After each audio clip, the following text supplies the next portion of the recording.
Hello जी, welcome back. स्वागत है अगली वीडियो में।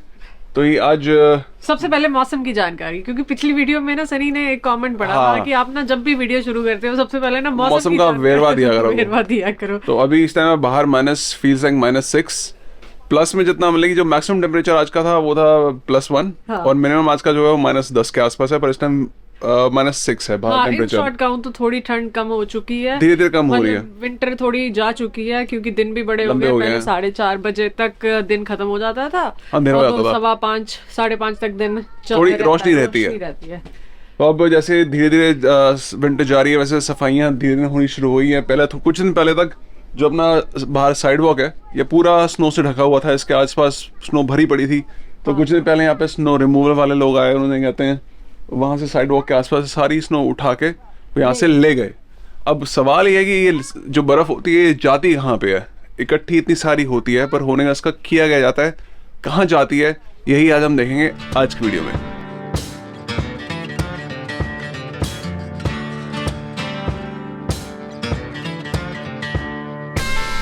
मैंने देखा कि पहले तो वैसे फुटपाथ पे क्रॉस करके जाने के लिए ना वो मम्मी के जाने से पहले हम लोग सैर कर रहे थे एमए रोड पे, तो मम्मी कहते मैं तो फुटपाथ पे चढ़ ही नहीं सकूंगी।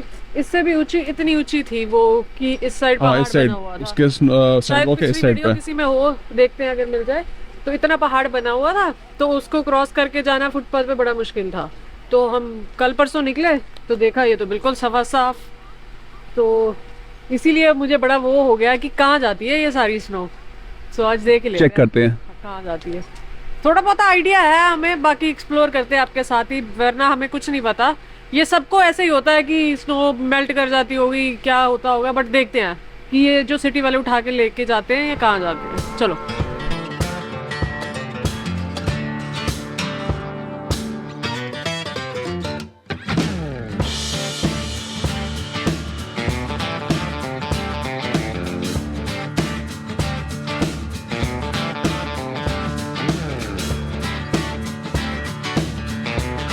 टड़ा, ढूंढ लिया हमने। बहुत घूमने के बाद हमें मिल गया one of the snow dumping area. हाँ, हाँ, ये पता नहीं वीडियो में कितना पता लगेगा, मतलब ऊंचा पहाड़ बना दिया है। दूर से सनी कह रहा था ये मिट्टी लग रही है, मैं कहा नहीं मिट्टी, ये मिट्टी नहीं है, स्नो ही है, वो गंदी हो जाती है। हाँ, मिट्टी के साथ स्नो जब इकट्ठी होती है उठा के लेके आता है, साथ में मिट्टी भी आती है, बहुत कुछ आता है, तो वो सब गंद है यहाँ पे इकट्ठा होके। अब कुछ मिट्टी लग रही है, कुछ बर्फ लग रही है, पर है सारी बर्फ ही। स्नो गंदी स्नो है, गंदी स्नो है, सॉल्ट है। जब बारिश पड़ती है, गाड़ियां चलती हैं, तो वो सारी ना गंदी सी हो जाती है। सो जो स्नो सबसे पहले सिटी वाले ट्रक आते हैं वो सारी स्नो साइड पे कर देते हैं, ठीक है। उसके बाद इनके जो रात को चलती है, मोस्टली ये वाली सर्विसेज हमने देखी थी, एक बार चलती है घर के बाहर से निकली थी हमारे एक बार। वैसे रात को निकलते हैं वाले, क्योंकि ये क्लीनिंग सर्विसेज होती है रात को होती है, क्योंकि इसमें पूरी रोड घिर जाती है। एक साइड पे आपका स्नो साइड करने वाला चल रहा होता है, एक साइड पे आपका चल रहा होता है जो यहाँ से स्नो उठाता है, साथ में एक ट्रक चल रहा होता है, उसके अंदर सामान डंप हो रहा होता है। मैंने वीडियो में देखा होगा आपने, बट मैं भी कोशिश करता हूँ, पुरानी वीडियोस ढूंढ के मिलता था, मैं आपको वो भी डालता हूँ यहाँ पे। तो वहाँ वो ट्रक्स में भरते हैं, वो ट्रक यहाँ पे आके अनलोड कर देते हैं सारा स्नो, इसलिए ये पूरा सारा पहाड़ बन जाता है। और ये हर एरिया के अकॉर्डिंग अलग अलग होते हैं और गवर्नमेंट अप्रूव्ड होते हैं कि हर कोई यहाँ पे आके डंपिंग नहीं कर सकता। सबसे बड़ा है जो वो डाउनटाउन में है, ऑटवा का सबसे बड़ा डंपिंग एरिया। तो हम डाउनटाउन नहीं जा रहे, बट हमने कहीं से ये वाला ढूंढ लिया है। तो ये कहानी ये तो पता चलेगा कि कहाँ पे डंप होता है, कहाँ पे डंप होता है। उसकी भी 2-3 चीज़ें ये हैं कि ये जो है सरकार से अप्रूव कराने पड़ते हैं एरियाज़ कहाँ पे आप डंप कर सकते हो। और ऑटवा में जो मेनली जो मैंने सुना है वो ये है कि जितने भी स्नो कलेक्ट करने वाली जितनी कंपनीज़ हैं, जो भी स्नो रिमूवल वाली कंपनीज़ हैं, उनके अपने डंपिंग ग्राउंड्स हैं। तो वो अपने स्नो रिमूव करते हैं, फिर यहाँ पे लाके डंप कर देते हैं, मतलब जो भी उनके डेजिग्नेटेड एरियाज़ हैं। अब होता क्या है कि जब स्नो कलेक्ट होती है, स्नो के अंदर बहुत सारी चीज़ें होती हैं फालतू, जैसे मिट्टी हो गई, कचरा हो गया, और सबसे जो खतरनाक चीज़ है वो होता है सॉल्ट। क्योंकि ऑटवा में ठंड बहुत पड़ती है, बहुत स्नो पड़ती है, तो रोड से स्नो साफ़ रहे इसलिए सरकार नमक बहुत ज़्यादा छिड़कती है। तो जो स्नो पे जितनी स्नो के अंदर मिक्स होती है सारी की सारी, जो भी सॉल्ट मिक्स होता है स्नो के अंदर सारा, वो सारा उठ के इसके अंदर कलेक्ट होता है।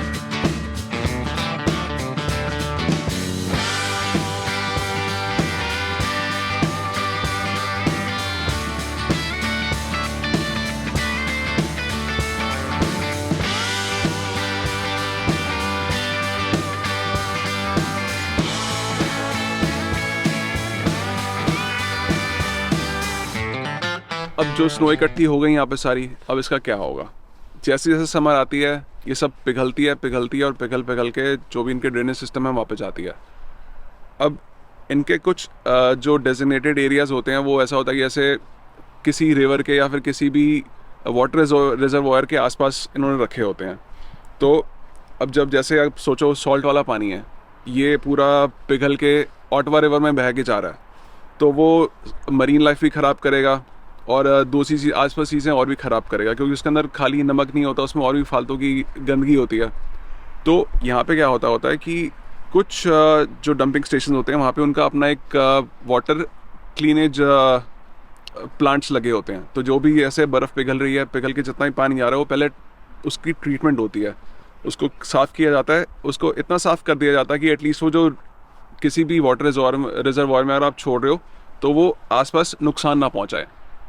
जैसे ये वाला है, ये किसी आसपास यहाँ पे कोई वाटर बॉडी नहीं है, तो यहाँ पे जो भी डंप होगा सारा ड्रेनेज में निकल जाएगा। अब 2-3 चीज़ें ये और भी करते हैं इस वाले स्नो की, जो भी स्नो इकट्ठी हुई, अब ये क्या करते हैं कि भाई जैसे यहाँ पे हमें आइस स्केटिंग रिंग्स बनाने हैं या जो भी आइस वाली एक्टिविटीज़ वाले जितने भी एरियाज़ बनाने हैं, तो वहाँ पे ये वाली स्नो ले जाके डंप करते हैं, उसको प्रेस करते हैं, जो भी करते हैं उससे। जैसे आपको आइस स्केटिंग रिंग बनाना है तो ये स्नो ले जाके वहाँ पे डंप कर दो, उसको प्रोसेस करके उसको दबा दबो के फ्लैट कर दो, तो उससे वो बन जाता होता है। स्की वाली जगह भी ले जाते हैं? स्की भी, हाँ, जितने भी एरियाज़ हैं जहाँ पे वाटर जितनी स्नो एक्टिविटीज़ होती हैं, वहाँ स्नो चाहिए होती है, हाँ। तो ये वहाँ ले जाके इसको भी यूज़ कर देते होते हैं, पर सारी यूज़ नहीं होती, थोड़ी बहुत ही होती है। जितनी यूज़ होती है वो यूज़ कर लेते हैं। ये वाली नहीं होती होगी? ये तो हाँ, ये तो गंदी लग रही है। सारी काली है। हाँ। तो किसी को स्की करने का मजा भी नहीं आएगा। वो दूर तो ऐसा लग रहा है जैसे है ही मिट्टी है वो।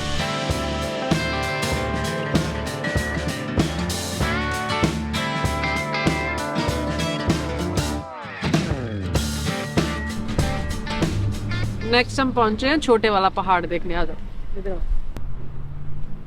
वो दूर से पता नहीं कितनी समझ आ रही थी वो पिछली वो जो पहाड़ वाली वीडियो में, बट ये साफ ये पास से पता चल रहा है कितनी गंदी है, सारी मिट्टी, काला पानी, पता नहीं क्या क्या इकट्ठा हुआ है। अब ये दूसरे जो पहाड़ होते हैं जो पार्किंग लॉट में, जैसे शॉपिंग प्लाजा हो गया, फ्रेशको हो गया, वॉलमार्ट हो गया, या कोई भी शॉपिंग प्लाजा होगा, तो उसके पार्किंग लॉट में ये सारी स्नो इकट्ठी कर देते हैं, जैसे ये वाले हमारे वाले प्लाजा में की हुई है। अब जैसे ये समर आएगी ये सारी यही मेल्ट कर जाएगी, तो इसको सारे को पार्किंग लॉट से उठा के, सॉरी शॉपिंग प्लाजा से उठा के बड़े वाले डंपिंग स्टेशन पे नहीं लेके जाते, ये यहीं पे कर देते हैं। वो बेसिकली रोड्स पे, घरों से या हाईवे से वगैरह से उठा के बड़े वाले पे लेके जाते हैं। सो ये है गद्दी सी स्नो, गंदी वाली। जब पड़ती है बड़ी अच्छी लगती है बट जब इकट्ठी हो जाती है बहुत गंद मचाती है, मिट्टी इकट्ठी हो जाती है, स्लशी हो जाती है, बारिश हो जाती है, पता नहीं क्या क्या हो जाता है, तो सब गंदा मंदा हो जाता है। बाकी जो स्नो प्लोइंग कंपनीज लगाते हैं, जैसे हमने पिछली बार लगाई थी, राइट, वो पैसे चार्ज करते हैं $400 से $500 और आपके घर के ड्राइवे से स्नो इकट्ठी कर देते हैं। तो वो बेसिकली हटाते हैं।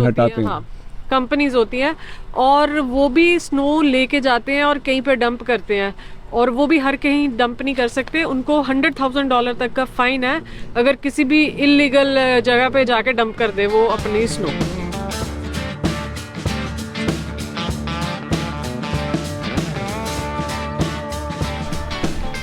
क्या चाहिए? मैं टिमी बगल में एक कॉफी ले लेते हैं। मम्मी की याद आ रही है। मम्मी की याद आ रही है।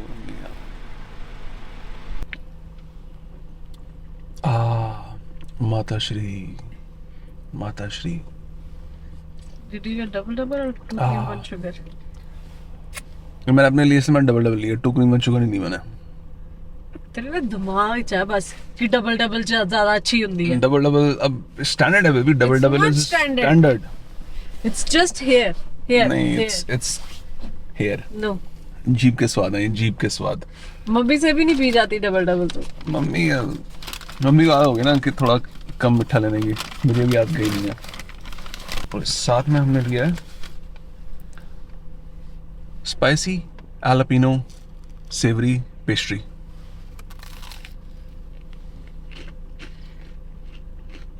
पास है, फेल है? ओके नहीं कहूँगा बहुत ज़्यादा बढ़िया, तो फेल है।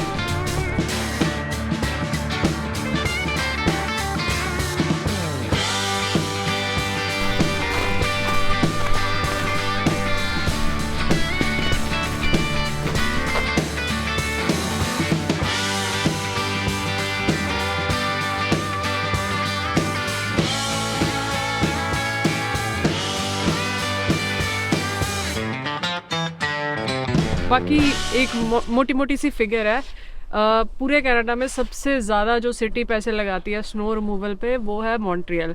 ये लगा, इनका बजट होता है अराउंड $200 मिलियन का कि स्नो क्लीनिंग के लिए। उसके बाद बात करते हैं ऑटवा की। ऑटवा का बजट था 22 में 70 मिलियन और 23 में हो गया ये 86 मिलियन। उसके बाद बात करते हैं टोरंटो की। उनका बजट थोड़ा सा कम है ऑटवा से, जितनी बड़ी सिटी है उसी हिसाब से उनका बजट है $70 मिलियन, क्योंकि वहाँ स्नो कम पड़ती है। वहाँ पे स्नो कम पड़ती है। भाई का फ़ोन आया था, वो बता रहा था कि प्लस में टेम्परेचर है। कल तो मौसम इतना अच्छा था कि बाइक निकालने वाला था। हैरी बता रहा था सनी था कल बहुत। वैसे रोड तो यहाँ पे भी साफ है एकदम, बाइक निकाल सकते हैं, पर चलाने के लिए फिर बस की नहीं है इतनी ठंड में ना। हाँ। और जो ये जो जितनी भी फिगर्स हैं पैसे लगाने वाली, ये सारी हैं जिसके अंदर इसमें स्नो रिमूवल, स्नो डंपिंग और सारी जितनी भी चीजें स्नो से रिलेटेड हैं, सारे काम सब मिला मिलो के पूरी, हाँ वो सब, वो फलाना वो सब इंक्लूसिव कॉस्ट है वो। तो वैसे 200 मिलियन साल का बहुत होता है। मॉन्ट्रियल मुझे लगता था कि मैं भी रही हूँ इतने साल मॉन्ट्रियल, मुझे लगता था मॉन्ट्रियल में स्नो साफ करते नहीं है। मुझे लगता था ऑटवा वाले बहुत अच्छे हैं, वो साफ करते हैं, मॉन्ट्रियल नहीं करते। बट ये तो अलग ही स्टैट्स निकल आए कि मॉन्ट्रियल वाले $200 मिलियन का बजट होता है उनका। और केडी गल याद आई सी, हाँ, और स्नो पड़ने के 12 घंटे के अंदर अंदर इनको क्लीन करना होता है। बेसिकली हाईवे हो गया या फिर मेन जिससे ट्रैफिक, जहाँ ट्रैफिक सबसे ज्यादा चलता है वो रोड इनको क्लियर करनी पड़ती है टाइम से, विदिन 12 आवर्स। अंदर गलियों में, घरों की गलियों में परवाह नहीं मारते हैं लोग, बट मेन रोड है वहाँ पे परवाह मारते हैं। वो अलग बात है, आप घर के अंदर फंसे रहो, आपकी गाड़ी अब ड्राइवर साफ कर लो, उसके बाद आप रोड पे ना निकाल पाओ, वो बात अलग है। पर मेन रोड सारी साफ होती हैं। आप मेन रोड तक पहुँच पाओ ना पहुँच पाओ, not a big deal, but कहते हैं मेन रोड्स और हाईवे साफ हो जाते हैं। कल मैं और सनी बैठे टीवी देख रहे थे और ना इतनी जोर से आवाज आई, मैं क्या सनी क्या हो गया। फिर बाहर जाके सनी ने देखा कि जो छतों पे थोड़ी बहुत स्नो पड़ी हुई बची हुई ना, जैसे वो देखो वो सामने जो पड़ी है स्नो छतों पे, वो सारी स्लाइड करके खिसक के नीचे ठा करके आवाज आई। पहले ऐसे ही बिल्कुल आवाज आई, बंदा कोई जैसे पूरा स्लाइड कर रहा हो, स्लाइड करके नीचे ठा के बचती हो वो चीज, वो वैसी आवाज आई। फिर पता चला ध्यान से बाहर देख के कि हाँ भाई अपने घर के ऊपर छत की जो स्नो थी मेल्ट होकर नीचे गिरी और ठा करके आवाज आई। पहला कुछ गिर ना गया हो, कुछ टूट फूट ना गया हो। हाँ, टेंशन हो गई थी तुमसे। वैसे मैंने पढ़ा था जो ना जब ये मेल्ट करती है स्नो, है ना, जैसे जो क्लाइड वाला सबसे बड़ा, जिसमें बहुत बड़ा पहाड़ बनते हैं, वहाँ पे कहते हैं एवलांच का भी खतरा हो जाता है जब मेल्ट होती है स्नो। बना रहा नहीं हाँ, मैं पढ़ा सीगा। ठीक है, पढ़ा तो अच्छी बात है, पढ़ा होगा सही पढ़ा होगा फिर। वो मेरे दी गल ते हस रहा तू। नहीं मैं गलत इन्फॉर्मेशन नहीं दे रहा, कहंदे है खतरा हो जाता है, मैं तेनू पढ़ा दूंगा।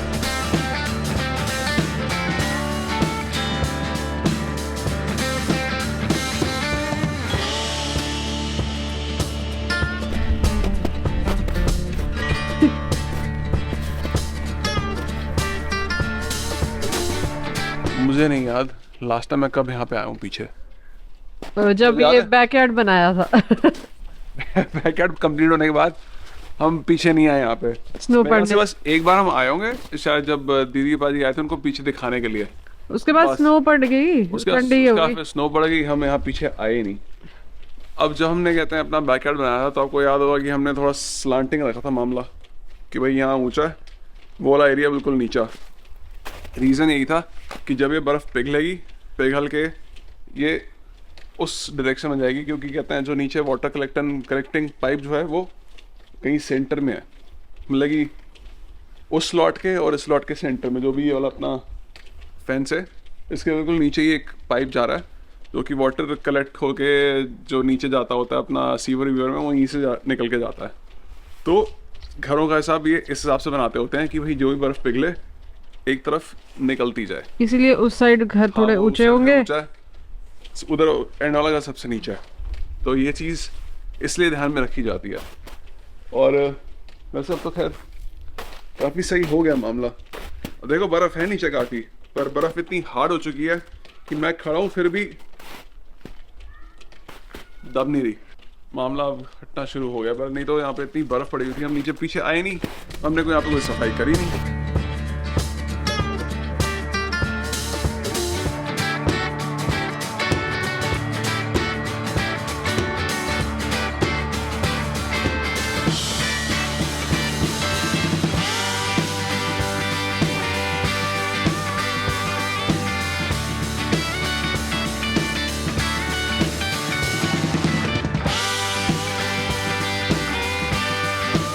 इस साइड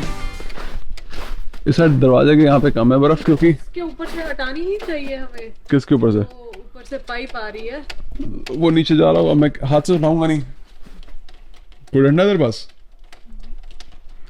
क्योंकि ये तो पाइप जहाँ ऊपर से आ रही है, सारा पानी जो आ रहा है तो जा तो यहीं पर है, पाइप का निकासी तो यहीं पर रखी थी हमने कि ये इधर कहीं निकल जाए।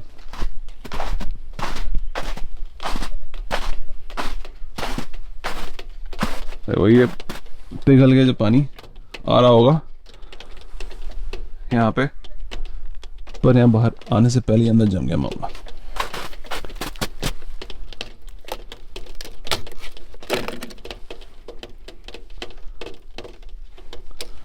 थोड़ा थोड़ा पानी आ रहा, थोड़ा थोड़ा पानी आ रहा नीचे से। इससे चलेगा? Let's try. वो उस वाले का तो मुंह खुला हुआ था। हाँ, उसका खुला हुआ है।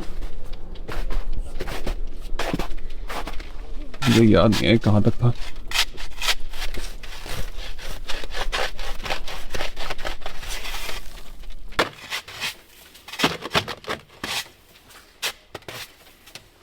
भाई मैं नहीं चाहता कि मैं इतनी जोर से मारूं कि पाइप कट जाए।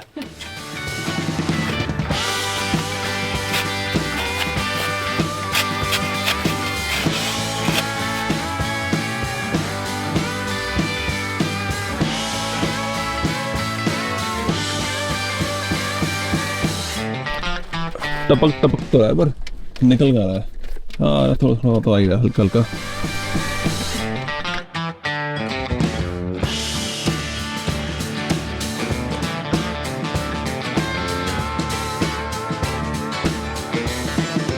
तो ये बहुत स्नो हो गया इस वीडियो में। अब बस हम करते हैं खाने खुने की तैयारी। अब मिलते हैं आपसे अगली वीडियो में, तब तक के लिए बाय बाय फ्रॉम नॉर्थ सदरा।